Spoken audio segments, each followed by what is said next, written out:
That does bring us to the last thing we're going to talk about for this episode. It is AMW and Team Canada for the NWA World Tag Team titles. December 10, AMW faced Shazarian. Coming off the back of the Turning Point match, they were like the Walking Dead. Yeah, it was kind of awesome though, because they were completely beaten down. They were destroyed. They looked awful, and I loved it. It kind of buries the hell out of Shazarian, but I guess that's not really a focus at this point. No, they are very much the furthest down the pecking order they have ever been. After being like relatively featured acts, I wouldn't quite say pushed act all the time, but they were a featured act for a good while.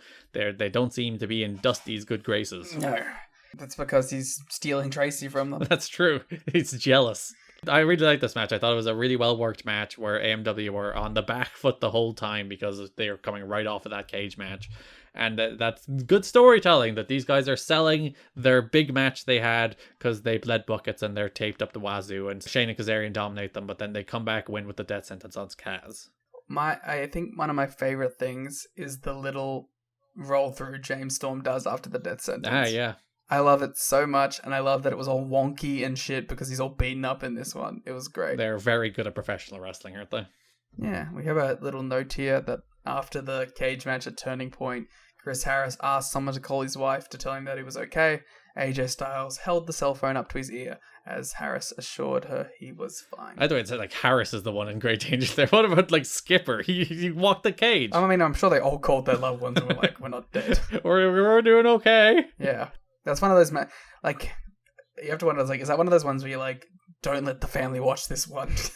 Yeah, especially if you have like kids to see, and young kids, impressionable kids who might not get that, like, daddy's bleeding and might die on pay-per-view. Like the Mick Foley one. Oh god, if you ever watch Beyond the Mat, that's a horrifying scene that will scar itself into your brain as you see Mick Foley taking those chair shots from The Rock, the unprotected straight to the skull chair shots, and then they cut straight to Mick Foley's daughter just crying her eyes out at her dad, like having that kind of pain and suffering. They actually like leave the building. It's a distressing scene. If you've never seen Beyond the Mat, it's one of the like best wrestling documentaries. And I'm just sitting there watching it like, yeah, wrestling fucking rule. Yeah, you make that kid cry. You give that kid trauma. That's fucking awesome. That was the moment that she knew that like eventually she was going to grow up and marry a clown. It all went wrong. That's what see, that's what be nice to your daughters. Don't let them watch you get bludgeoned with a steel chair. That is what sets you on the Frank the Clown path. Yeah. Main event of the December 24th Impact. Team Canada faced America's Most Wanted in what might be called a world title eliminator these days. Basically, if AMW won, they'd get the tag title shot at the pay-per-view. AMW did win. They got the tag title shot at the pay-per-view. AMW are so fucking good. Garrett, I hate to say it, but they might be like in my top 5 tag teams of all time. Yes. We've gotten them. That's all. That was the entire point of this podcast. The AMW propaganda machine. We'd like to apologize for the ending of the podcast. The purpose has been reached. There's no point to continuing. We have successfully spread all the AMW propaganda we can spread, and that's all we needed to do. I would have to sit down and think of tag teams that I think are better. The only problem is their entire career is in TNA. Yeah, and especially it's a bigger problem in that their entire career, especially a lot of their best stuff, is in the era of TNA that nobody watched. So it's not even like the on Spike TV in front of 1.5 million people. It's on FSN in front of 150,000. If I could go back to the start of this podcast where I said I like to be a money more, I would slap myself in the face. That's all that matters, though. We won you over. What do you think of the finish of this one, where they did the thing where Young and Storm battled for momentum of a roll-up? D'Amore tilted it in favor of Young, and then Harris ran in, tilted it back in the favor of Storm, got the roll-up, earned the tag title shot. I love it because I think that's like hokey territory style stuff. And these are hokey territory style tag teams. Yeah, it's a finish right out of the territories, isn't it? Which again is further proves your point that like AMW is so much better at this shtick than FTR. They're so much better, and like FTR are a great tag team. Yeah, again, one of the greatest of all time, and they're a great tag team who work more of a modern high spot style but their high spots are replaced with territory spots, which is like very cool, and it's something that no one else has done. But I think it's like it would be disingenuous to say that they work the actual style better than AMW, unless they're doing something like the fucking Briscoes stuff, which has been like pure territory style stuff. They just don't do throwback stuff like that. They don't. That's not how they work. And anytime they really lean into that, they become really boring. As opposed to when they do like the just modern indie stuff, really, and they rock. Yeah. Which is great. Like, again, I've always thought like this is the funny thing is like the thing that people think the Bucks do, FTR do, and people think what FTR do, the Bucks do. Like the Bucks work that territory style, like heat comeback style tag match more than FTR do, and I would kill for an AMW Bucks match in their prime. Or just do it in 2023, baby. All right, let's do it. That is the main event of the first You've Got to Be Wrestling Me show. You've got to be wrestling me. There wasn't a ton of more build to this match. I know there was a pre-tape somewhere where AMW just did your standard, we're gonna win the belts promo. Well, Garrett, who gives a fuck? Because they go out there and fucking kill it. And then the go-home show had Eric Young against James Storm.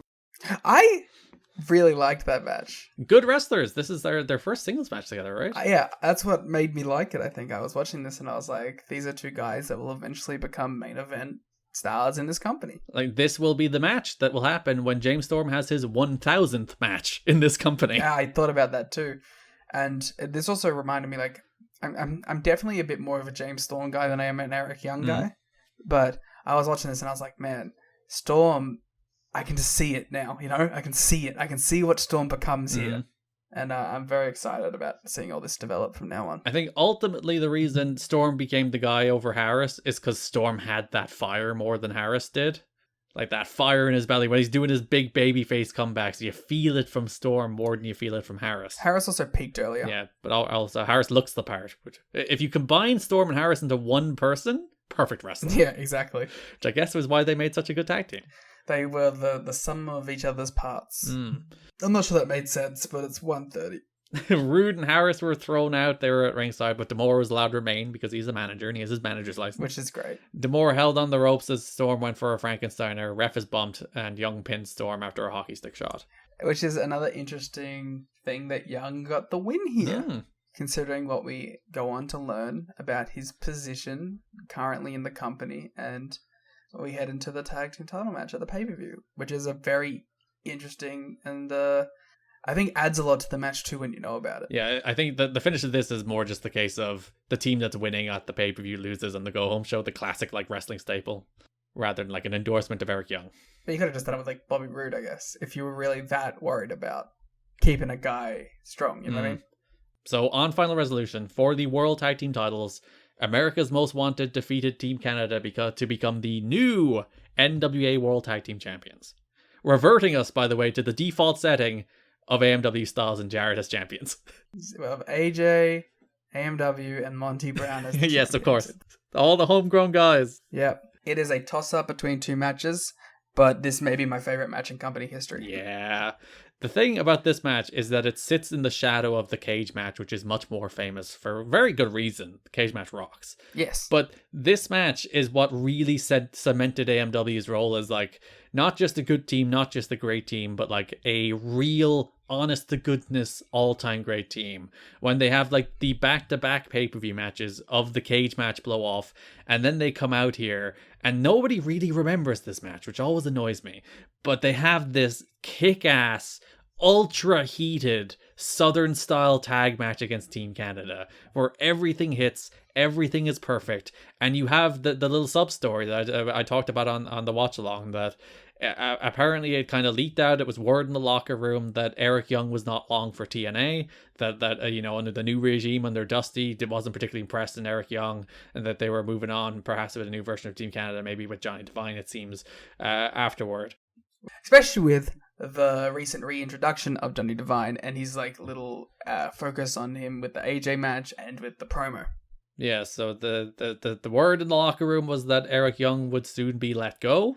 So these four guys went out there with the conscious effort of making Eric Young look as good as humanly possible. And it fucking works. Oh, Young kills it in this match. This is like one of the best performances I've ever seen from him.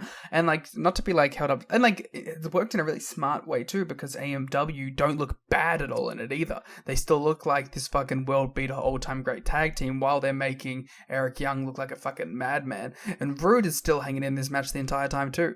It's really a fucking excellent tag team effort from all angles, from the work stuff to the shoot stuff to everything in between. It's a perfect. I really fucking love this match, and I really love how insane Eric Young is in this match. He is taking these crazy bumps. My God, don't fire Eric is a real thing, because this guy is out there killing it. I love this match, and it continues this hell of a run of AMW where I think in like, you know, since the first cage match, the second cage match, and this match now, that's 3 4.5 star matches from me. Like, these guys are on a crazy run.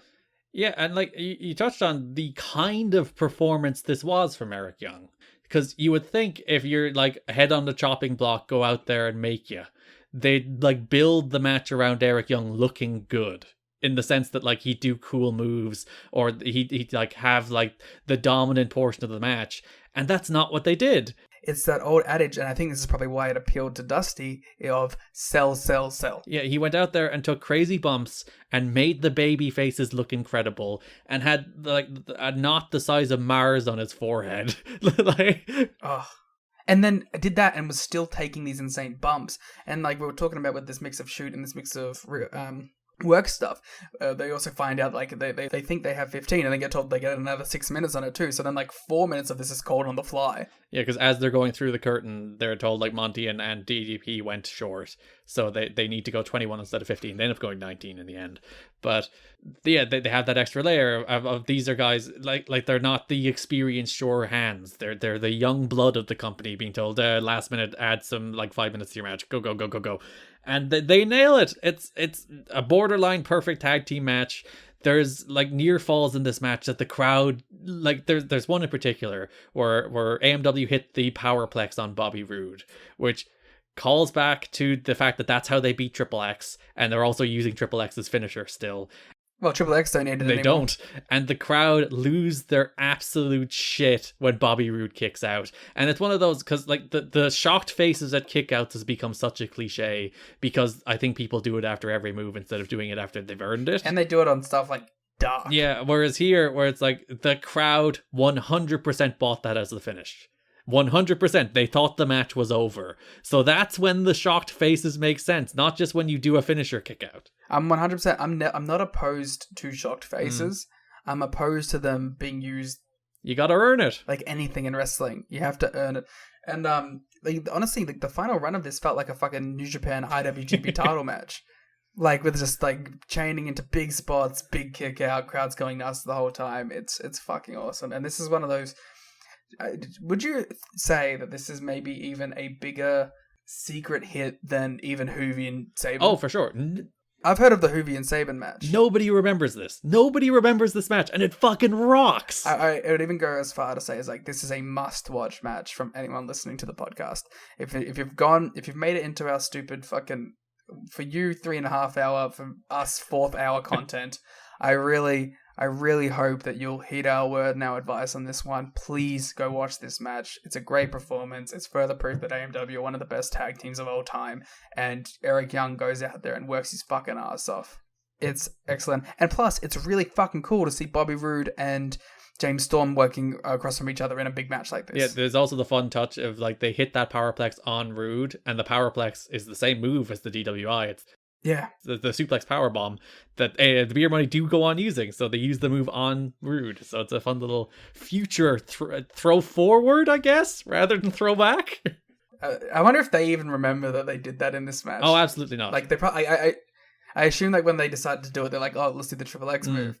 But like the little like thread there too that they hit it on each other, and this is pretty excellent. And there's so many like small little details in this match, because Storm kills Roode with a super kick at one stage, goes for the pin, and then Scott D'Amore pulls the referee out of the ring. And like 9 times out of 10, that's it. Like they don't explain why the referee didn't just call for the bell. But here, if you look closely, when Rudy Charles is pulled out of the ring, he gets back up to his feet. He realizes he's between Chris Harris and Scott D'Amore, and he doesn't realize what happened. So like they weave in the amount of plausible deniability needed to not cause the DQ. And it's such a small, tiny detail that most people don't do. Most people don't go to that extra little length. It's the same Chris Candido thing. It's like those are the little things that add layers to these matches that's not just doing moves and doing kickouts. And when you look at like all of the Team Canada matches for 6 months or whatever have all been Scott D'Amore interference, hockey stick, Team Canada win all. And the reason they do that is so you can build to a match like this where they handcuff D'Amore to the Ultimate X structure, which is there for the entire event, and D'Amore's freaking out and he can't interfere. He's so good too.